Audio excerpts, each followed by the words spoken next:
This video is for education and entertainment purposes only. Please consult with your healthcare provider before making any changes to your health plan. Hey beautiful soul, it's Jacqueline from the Lost Labia Chronicles in partnership with Lichen Sclerosus Support Network. If you have lichen sclerosus and are looking to empower yourself with information, find acceptance, and reclaim your life, then please subscribe to our channel and keep on watching. And if you have a friend or family member, loved one with lichen sclerosus, and you want to learn more about the physical and mental health aspects of living with lichen sclerosus so that you can better support them in their journey, then please keep on watching and please share this channel with them as well.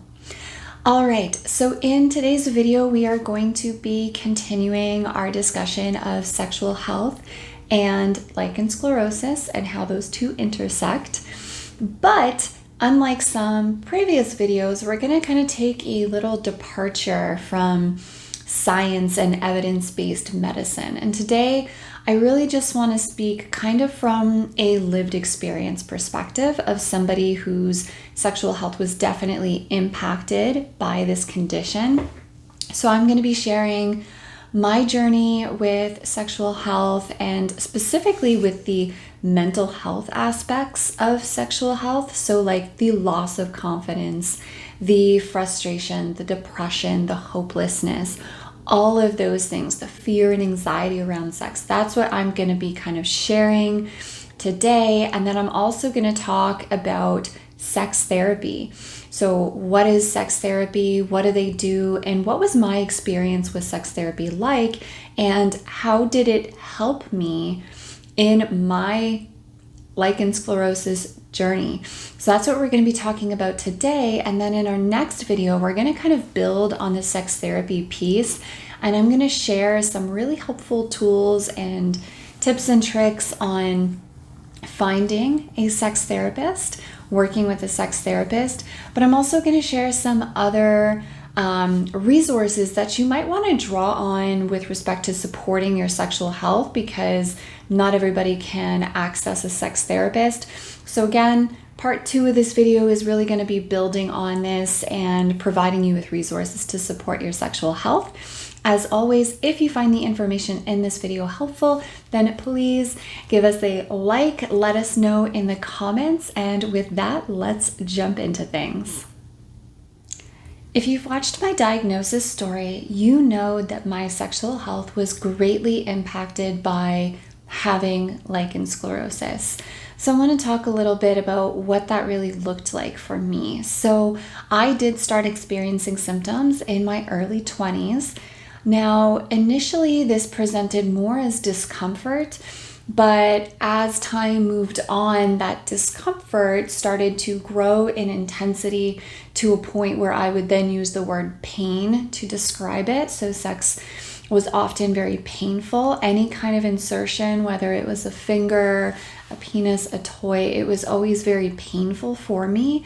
I would feel definitely a lot of burning during and even afterwards. So burning was really common. And then because I was experiencing, well, I didn't realize at the time that I was experiencing this, but what was going on was I was tearing. Almost every time there would be insertion involved, I would tear.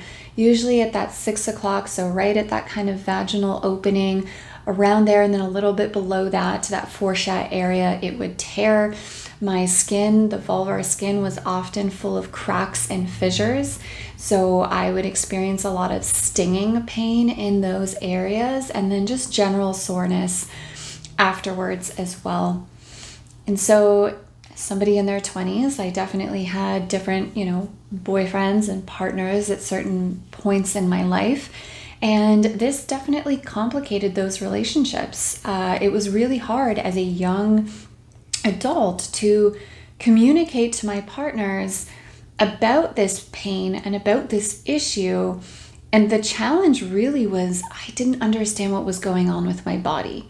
So it's really hard to have a rational, informed discussion with someone when you don't even know what's going on in your own body. All I knew was that something didn't feel right and that it caused me a lot of pain and a lot of anxiety. So often what I would do, because, I knew that every time I do this, it causes pain, I would start to develop these avoidant-like tendencies. So just to give one example, I would kind of avoid any kind of intimacy or any action that could be perceived as me trying to initiate intimacy. So for example, like I wouldn't want to hold hands, I wouldn't want to cuddle, I wouldn't want to kiss, and I would try to avoid those types of behaviors because in my head, in my young head, those behaviors indicate to somebody else that I want to pursue this further and engage, in more intimacy. Or I was worried that they would just take that as a free pass of, yes, I'm ready, let's go. And I didn't want that. And so because of all that fear and anxiety, that anticipatory anxiety about what was probably going to happen to my body, I kind of just shut down all forms of intimacy, even emotional intimacy in some instances. And so I really do think that had a great impact on my relationship. Another point that I usually share with folks is how I would use alcohol as a kind of band-aid solution, as a way to kind of numb out those pain sensations so that I could just, quote, be normal, quotes, because there's no such thing. But I just wanted to be like all my other 20-year-old friends, going out and, partying and having fun and then having sex with whomever I was with at the time. I just wanted to do that so badly. And so there was a point where I really was trying to actively use alcohol to kind of blunt out that pain so that I could just perform in the way that I wanted to. However, that was absolutely a band-aid solution because the second the alcohol wore off, I was in excruciating pain.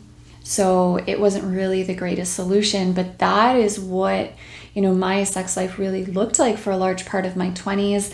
And then in my late 20s, I met my husband, and that was also an interesting relationship. Now with my husband, this was probably the most open I had ever been with any of my partners. And from the beginning, there were issues, because at this point, the lichen sclerosus was not diagnosed, was not treated, so it was progressively getting worse and worse. And so with my husband, there was a lot of tearing, a lot of burning. I would need weeks to recover. It was really, really hard. And again, having that conversation was a challenge because I didn't understand what was wrong with me. But at bare minimum, I was able to communicate hey, when we do X, Y, and Z, these are the sensations that I experience in my body. I don't know what's wrong. I don't know if there is something wrong. I don't know if I have a condition.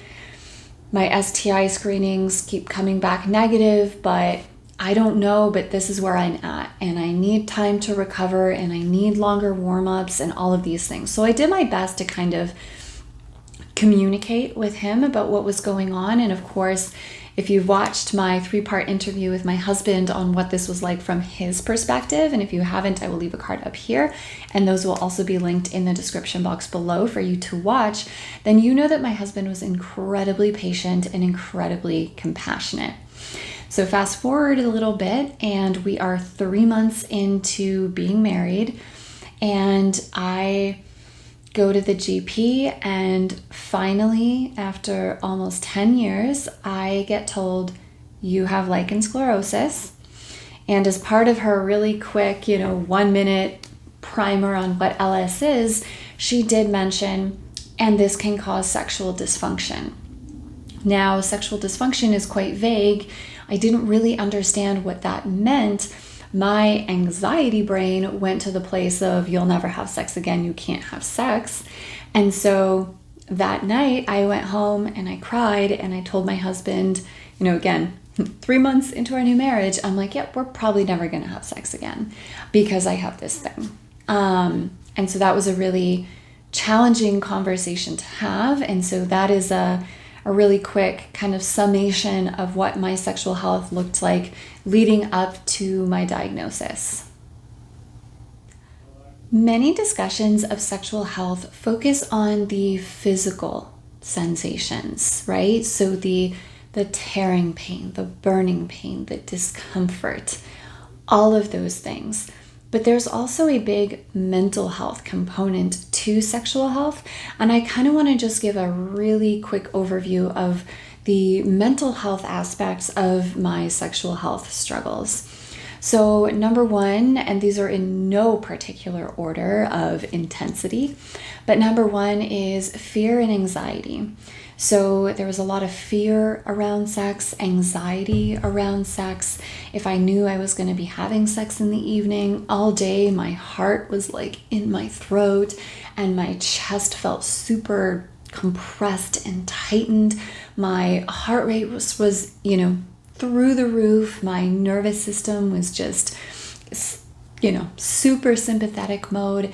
And I was terrified because historically I knew that engaging in that action meant not only pain in that moment, but pain that would linger hours, days, and weeks after. Pain that would cause me to cringe in agony when I tried to urinate for the next few days because I would have new tears and cracks, and the urine getting into those open wounds would inevitably sting and burn. So there was a lot of fear, a lot of anxiety around it, anxiety about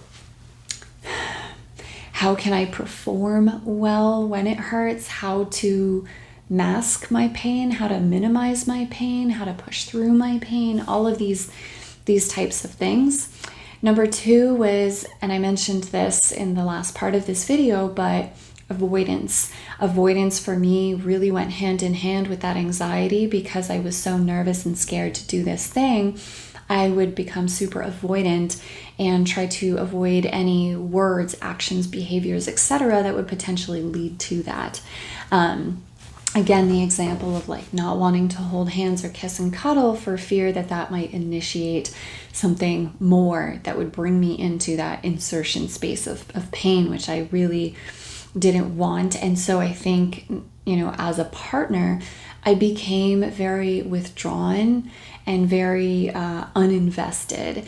And it was really a protective mechanism. I didn't really realize that I was even doing this until after, and kind of looking back and seeing myself through this new lens, and kind of understanding what I was doing. So fear and anxiety and then avoidance were really big. I also, number three, I experienced a lot of envy. I was very, very envious of other people, of my friends, of, other folks in their 20s who were going out there and who were talking about their amazing sex lives. And none of their stories ever included the burning or the tearing. I was always like, why does nobody talk about like how we tear all the time when we have sex? Well, that was because most people don't, but I didn't know that. And so I became so envious of these people that could have like spontaneous sex, who didn't have to plan for anything, whose bodies just worked, like there wasn't, okay, I got to use my dilators, I have to have the right type of lube, I have to do my pelvic floor muscle relaxation. There wasn't all these extra pieces that somebody like me needed. And I felt really, really envious of these people. And I really wanted to have their lives and for my body to work just like theirs. And so number four, building on that was a huge loss of self-confidence, especially post-diagnosis, because post-diagnosis was the first time I actually looked at my vulva. Whew, that was emotional. I don't think anything could have prepared me for what I witnessed and the shock and the pain that came with it. So, I really felt ugly. I felt so ugly. I felt so ashamed. I felt so embarrassed and unworthy, unlovable, undesirable, all of those things. I really developed a very poor relationship to my body. My self-confidence, my self-esteem plummeted, not only because of how my vulva looked, but because my body wasn't working in the way that I thought it should be working. And so that made me feel very, small. I really didn't feel worthy as a sexual being, as a romantic partner, as a sexual partner. So really all of that down.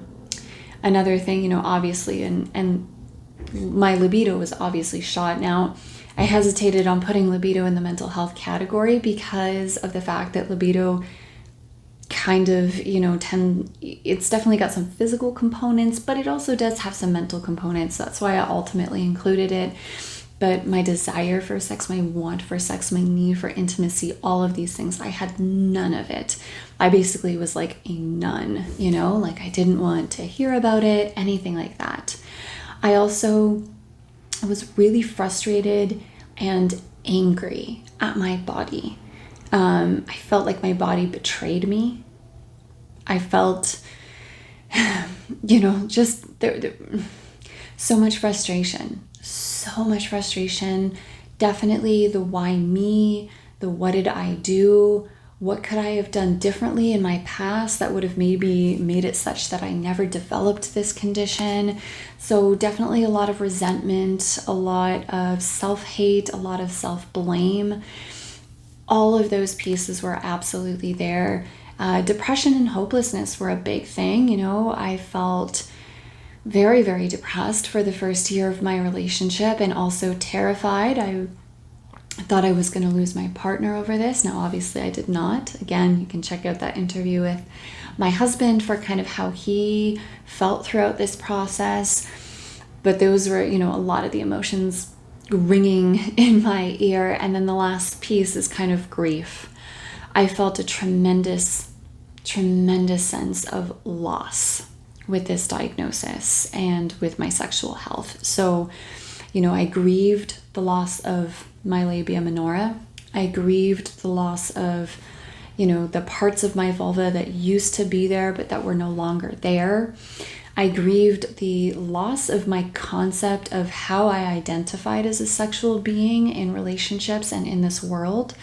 So I grieved that loss, who I thought I was going to be as a sexual person. I had to kind of grieve that. And so, there was a lot of grief underlying a lot of this, which in part motivated me to create the Grief Project. And if you're new here, I do have the Grief Project on my website. And the Grief Project, to put it really, really briefly, is essentially just a collection of stories and lived experiences from others with lichen sclerosus who share their journey with grief and LS, talking about how grief manifested for them, how they processed, etc. So if ever you want to check out some of those submissions, you can go to lostlabia.com/grief. And if you want to submit your own piece, you are more than welcome to. I accept all types of mixed media submissions. So it can be a blog post, it can be a poem or a collection of poems, it can be artwork, it can be a video recording, it can be a song, etc. So again, that link will be in the description box below and the show notes if you want to check it out. But in sum, those are some of the ways that my mental health was impacted from my sexual health issues with lichen sclerosus. Luckily, very early in my diagnosis, I was able to recognize and witness just how bad my mental health had gotten. I was in a very dark place, and I always tell people, that was kind of like not rock bottom, but it was pretty heavy, and I had been through a lot. So for me to say that was really profound for me, and I kind of caught myself like, whoa, I need help, and I need professional help. I need help that's over and above chatting with a friend. I witnessed in my body and in my soul that I needed professional help to recalibrate and ground me and help me through this next phase of my life. I knew I couldn't do this alone and unsupported. And so I thought to myself, you know what? I want to work with a sex therapist. Now you might be thinking, what the hell is a sex therapist? I've never heard of that. And fair, they're not exactly, most people when we talk about therapy, we just say, oh yeah, my therapist, my social worker, my counselor, kind of thing, and we kind of don't realize that there are different types of therapists. So a therapist in general is a licensed mental health professional that can work with folks on, supporting them through various mental health issues like anxiety, anger, etc. But some therapists have additional training in certain areas, and they really specialize in these niches. So within this broad umbrella of mental health issues, they kind of focus on a specific one or a specific group. So for example, some therapists will specialize in early childhood development. Others will specialize in working with adolescents with anger issues. Some still might specialize in eating disorders. Now, any one of these therapists, because of their overall training, they could absolutely work with somebody that doesn't have that specific issue. They could probably still work with somebody who wants to discuss anxiety.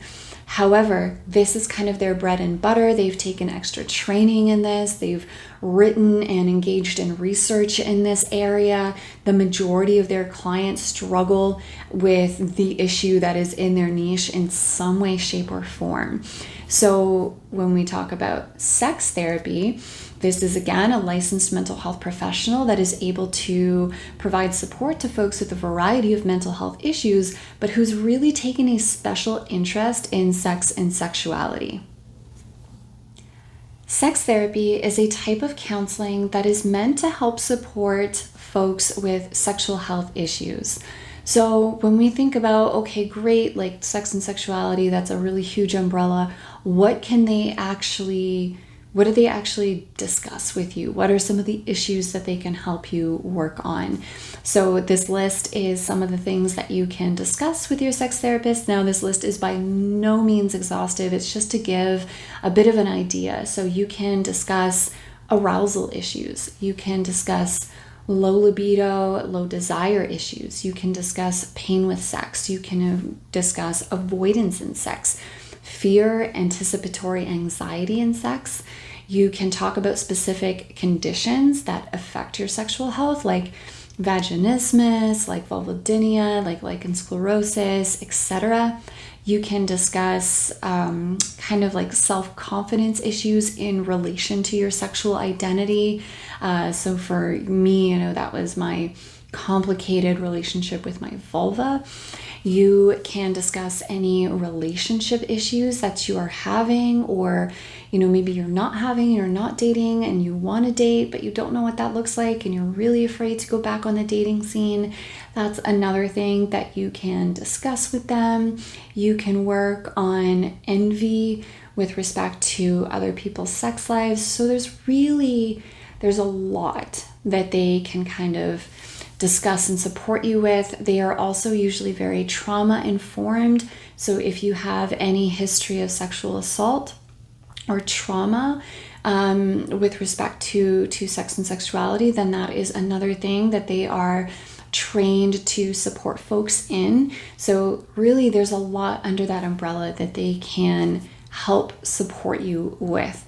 Now, with respect to sex therapy, you can attend as an individual, or you can attend with your partner or partners, depending on your relationship dynamic.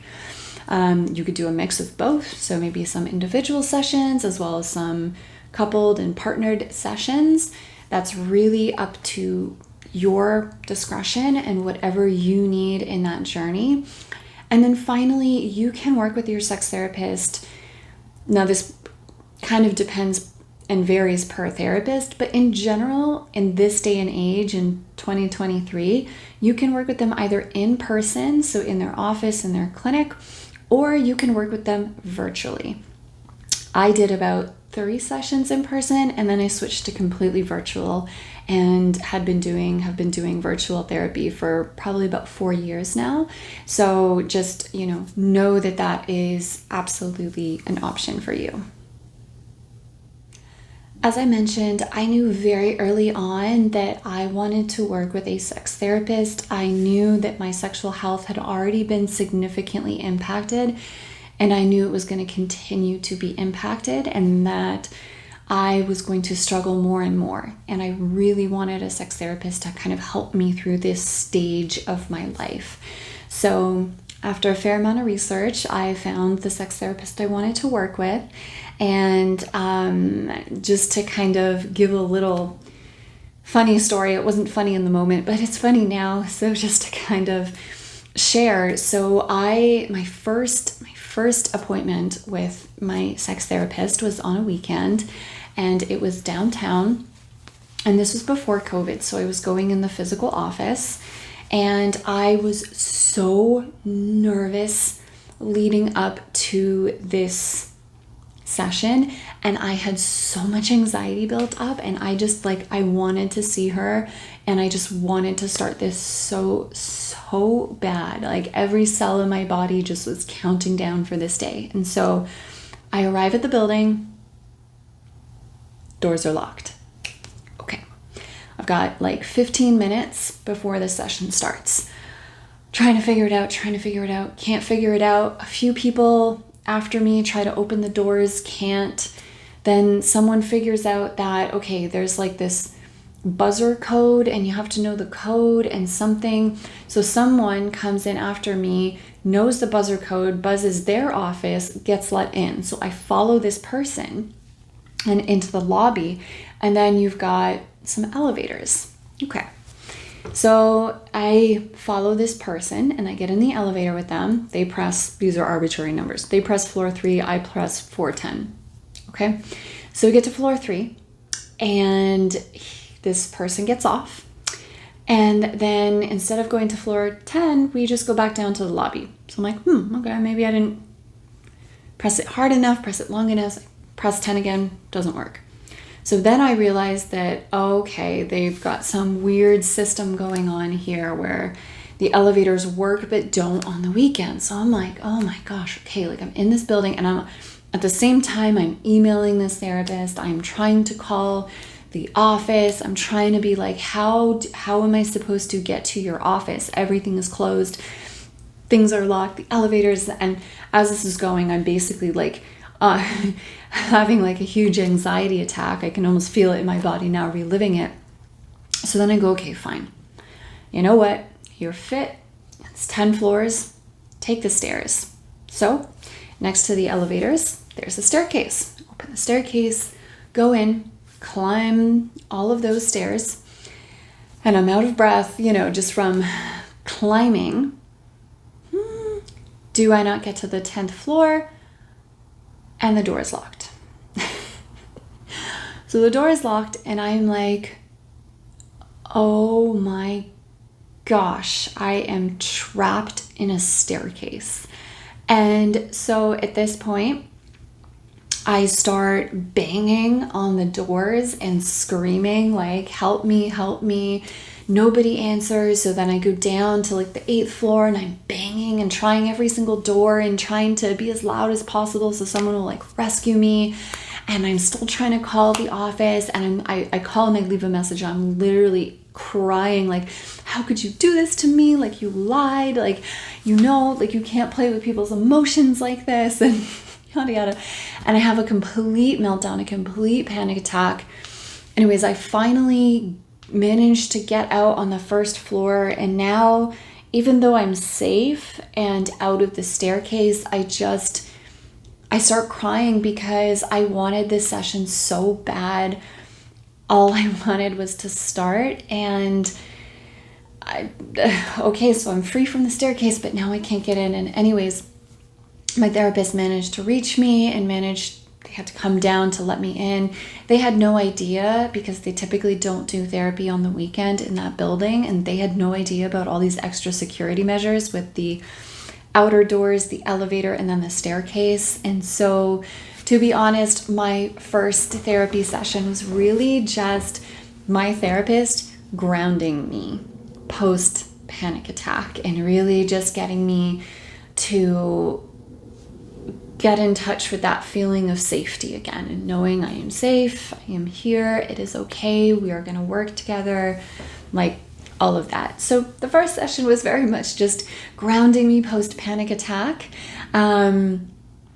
And then the next few sessions were my therapist and I really just getting to know each other, getting to know, what my goals were, what kind of brought me into this space, why I reached out, what I want to work on, etc.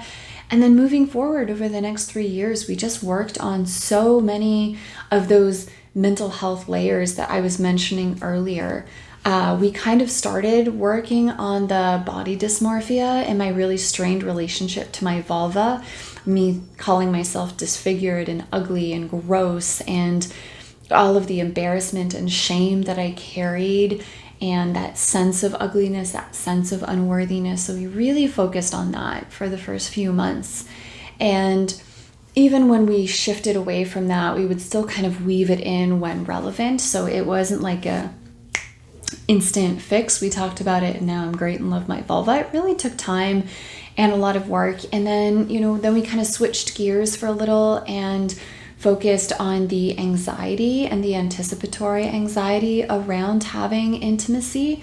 So through that, I was able to kind of shed those avoidant tendencies that I had. So I was able to engage in non-penetrative intimacy without feeling like, oh, now I have to have insertion happen or there has to be penetration or something like that. So we really worked on me getting to a place where I felt comfortable with intimacy or non-penetrative intimacy again as a kind of beginning point. Another thing that was really helpful that I really worked with my therapist on for a while was they were actually pivotal at supporting my mental health through my dilator journey. So I document my dilator journey very extensively on my blog. I will leave a link in the description box below if you want to read about my dilator journey. I also have a YouTube video on dilators. So I'm going to leave all of my kind of sexual health related content linked in the description box, and you can kind of peruse and check things out at your own pace if you are interested. But I did work with dilators for quite a few months, and there was a lot of things that kind of came up for me mentally. So they really, really supported me through that. And like at every piece, when I was like going from dilator number 1 to maybe dilator number 2, there was a lot of fear. We would talk about that fear. I also, would discuss a lot of my anger and disappointment and feeling like my body betrayed me, feeling, frustrated that at 31 years old, I have this stupid box of dilators next to me and I'm crying over one that looks like the size of my pinky.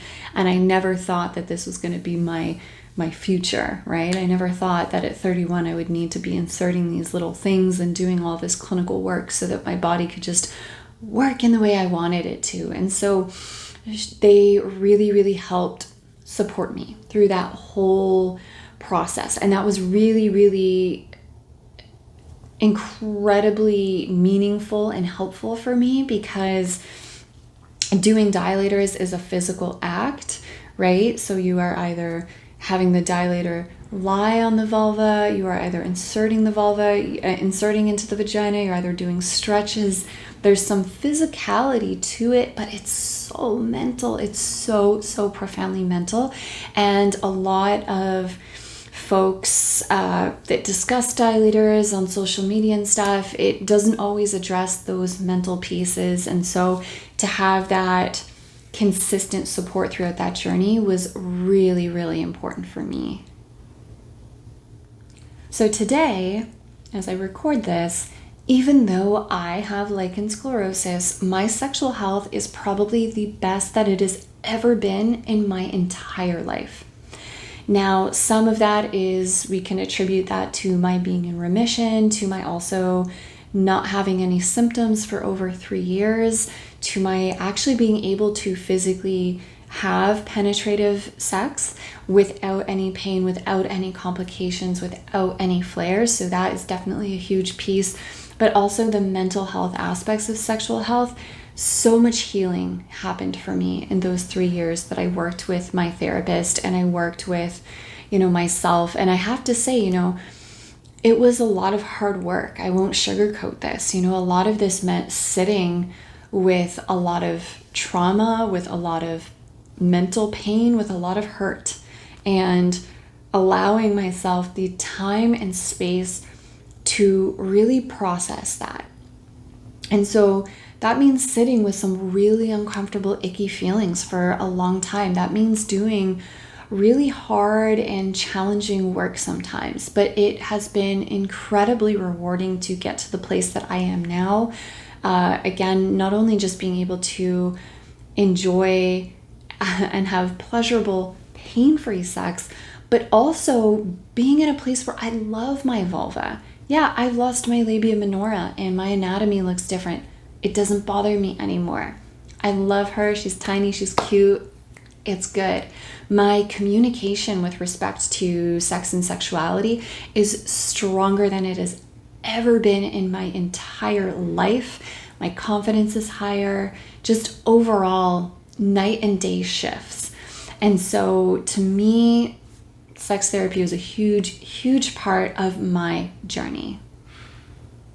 So this has been my lived experience with sexual health and how sex therapy really, really transformed for the better my sexual health and my mental health. Now, in our next video, which will be published in 2 weeks, we're gonna continue this conversation, but from a more practical lens. So thinking about, if you want to work with a sex therapist, where do you start? How do you find one? What should you be looking for?